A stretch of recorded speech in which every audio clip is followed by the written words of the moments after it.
Kaugnay na enkwentro ng pulisya sa mga umano'y miyembro ng NPA sa Cagayan Province, makakausap natin si DILG Secretary Mel Sarmiento. Magandang hapon po, Secretary. Magandang hapon, Maki. Magandang hapon po sa lahat. Sec, ano na po masasabi ninyo tungkol dun sa sitwasyon right now, dun sa enkwentro sa Cagayan? Right now, tapos na po yung encounter. Ini-evac na ngayon ng Air Force ang mga wounded na tropa namin. At by now, malamang baka lumilipat na yan out of the area.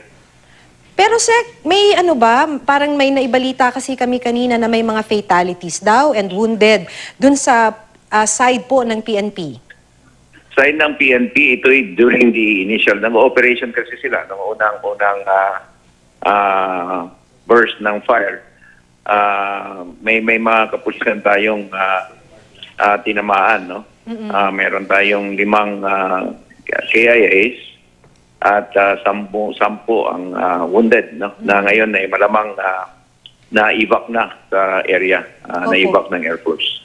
Kumpirmado po ba, Secretary, na mga NPA itong nakasagupan nila? Yeah, kasi may very recently may sinunog na mga equipments the other day sa area na yan. Kaya they were doing their patrol sa area nang sila'y na-ambush kanina. But our troops fought back, no? They fought back, nagkapakbakan doon hanggang nakarating yung reinforcement at ang support ng the Philippine Army as well, pati yung Air Force. So parang ito sa ambush, Sec? Parang ganun po yung nangyari? Natsempuan sila ng nandun sila sa area, no? Sa isang, ito'y used to be a logging road of some sort, no? Rough road. Nagpapatrolya sila doon ng sila'y natsempuhan sa area. So dahil tapos na, Sec, ongoing naman ngayon yung operation laban doon sa mga nakasagupa.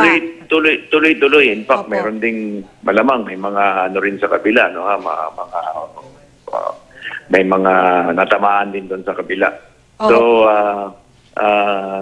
tuloy-tuloy ang operation pero sa side ng ating pwersa, nakarating na yung reinforcement, di lang ng kapulisan, pati ng ang Army andun na rin.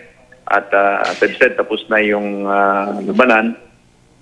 Pero tuloy-tuloy yung paghabol naman ng ating mga pwersa doon sa mga NPA sa area.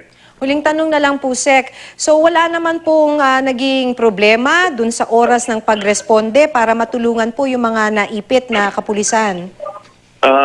Wala tayong na-receive na information na gano'n. In fact, malaki rin yung tulong ng yung 2 helicopter nasa ere. Nakatulong kagad yun at medyo may kalayuan ng konti pero at least nakarating yung ating tropa doon.